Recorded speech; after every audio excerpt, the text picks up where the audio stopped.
Halo semua, sebelumnya perkenalkan nama saya Brian Firman Norman Johan Hulu dengan NIM 21090237 dari program studi Ilmu Kesejahteraan Sosial Fakultas Ilmu Sosial dan Ilmu Politik Universitas Sumatera Utara. Nah, pada kali ini teman-teman saya akan mencoba membahas mengenai isu global yaitu resesi.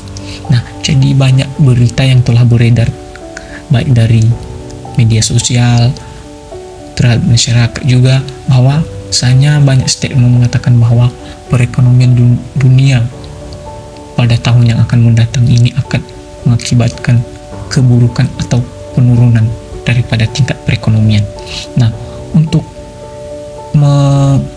mengartikan lebih jelas apa itu sebenarnya resesi dan bagaimana kita menghadapi resesi ini, di sini saya akan mencoba membahas atau mengulas satu persatu apa itu sebenarnya resesi.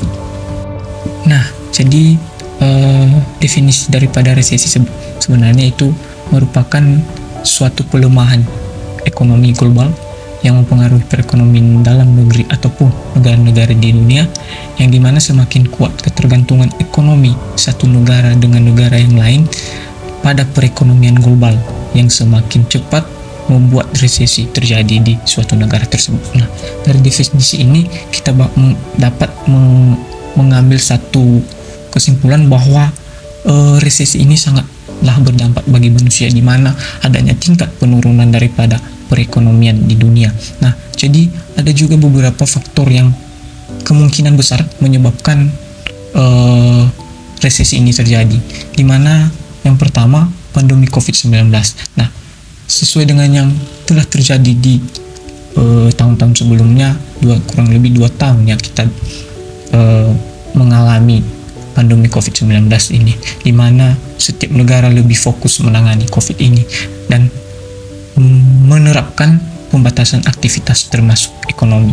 Jadi yang kedua, perang Rusia Ukraina. Nah, dampak ini juga membuat terjadinya resesi global terhadap negara-negara di dunia, di mana perang Rusia Ukraina mengganggu rantai pasok global sehingga menimbulkan krisis terutama di sektor pangan dan energi yang pada akhirnya mengakselerasi laju inflasi. Kemudian juga ada tingginya tingkat inflasi. Nah, tingginya tingkat inflasi ini membuat tekanan inflasi global terjadi seiring dengan tingginya harga beberapa komoditas pangan dan energi akibat terganggunya rantai pasok yang dipicu oleh perang Rusia Ukraina. Kemudian yang keempat, adanya kenaikan suku bunga acuan. Nah, tekanan inflasi di negara barat ataupun Amerika Serikat membuat bank sentral terus menaikkan suku bunga acuan untuk mengendalikan inflasi. Kemudian yang terakhir, penurunan permintaan global. Perusahaan di banyak negara mulai mengurangi hasil produksinya karena permintaan global mengalami penurunan. Nah, di sisi itu juga gejala terjadinya resesi ini salah satunya adalah indikator utama penentu resesi, yaitu adanya PDB real atau keseluruhan nilai pasar dari barang dan jasa yang diproduksi dalam perekonomian, yang dimana yang diukur dengan harga konstan atau harga dasar. Ketika pertumbuhan PDB real menuju ke arah negatif, hal itu dapat menjadi sinyal terjadinya resesi. Nah, itu yang merupakan hal yang membuat resesi ataupun bisa dikatakan gejala terjadinya resesi ini. Nah, mungkin dari resesi ini ada beberapa dampak yang bisa kita alami. Yang pertama, dampak resesi kepada pemerintah. Nah, jumlah pengangguran yang kian meningkat, pemerintah kemudian dituntut untuk segera menemukan solusi mengakhiri resesi ini sehingga lapangan kerja kembali terbuka guna menyerap tenaga kerja. Nah, jadi sangat berdampak sekali bagi pemerintah, di mana belum habis memikirkan permasalahan yang terjadi, karena kita ketahui permasalahan yang telah terjadi di negara kita sendiri bukan hanya dari segi perekonomian, ada juga dari segi-segi yang lain yang mungkin bisa menghambat pertumbuhan perekonomian di negara kita sendiri. Nah, adanya yang bagian yang kedua, dampak resesi pada perusahaan. Tentunya bisnis sangat mungkin mengalami kebangkrutan akibat terjadinya resesi ini. Hal ini dipicu oleh berbagai faktor seperti ekonomi negatif, kemudian tergerusnya sumber daya real, kemudian krisis kredit, kemudian jatuhnya harga aset berbasis utang, dan lain sebagainya. Kemudian juga yang paling besar dampaknya yaitu tentunya dampak resesi ini pada pekerja. Tentunya pemutusan hubungan kerja yang kemudian menjadikannya pengangguran dan membuat kehilangan pendapatan, terutama padahal pengangguran ini dituntut untuk tetap memenuhi kebutuhan hidupnya.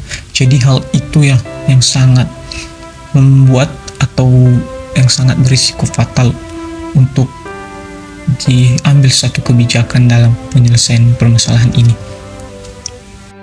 Nah, tentunya setiap permasalahan pasti ada solusi dalam pencegahan ataupun penyelesaian terjadinya suatu permasalahan di negara tersebut. Nah, salah satu langkah pencegahan terjadinya resesi yang pertama itu yang harus dilakukan, belanja pemerintah besar-besaran, di mana pemerintah berencana melakukan belanja besar-besaran untuk menghadapi ancaman resesi sehingga permintaan dalam negeri meningkat dan dunia usaha tergerak untuk berinvestasi. Nah, yang kemudian bagian yang kedua, bantuan UMKM. Nah, jadi Satgas Pemulihan dan Transformasi Ekonomi kemudian juga menyiapkan dua program lain, yaitu bantuan UMKM produktif dan kredit bunga rendah. Program ini ditunjukkan dalam bentuk grant dan bukan pinjaman. Bantuan tersebut diharapkan tak hanya digunakan untuk kehidupan sehari-hari, melainkan juga untuk memulai usaha. Kemudian yang terakhir, penempatan dana di perbankan dan penjaminan kredit modal kerja untuk korporasi. Nah, jadi upaya lain yang dilakukan pemerintah untuk memutar kembali roda ekonomi antara lain dengan melakukan penempatan dana di perbankan. Kemudian para bank sudah menyalurkan dana tersebut dalam skala yang cukup besar. Jadi kita sebagai pelajar ataupun mahasiswa yang produktif, marilah kita mendukung setiap apa kebijakan yang diambil oleh pemerintah, karena setiap kebijakan itu tidak bisa berjalan tanpanya ada dukungan. Siapa lagi yang mendukung pemerintah kalau bukan dari kita sendiri sebagai generasi muda. Nah, jadi itu saja penjelasan singkat dari saya mengenai resesi. Kurang lebihnya saya minta maaf. Akhir kata saya ucapkan terima kasih.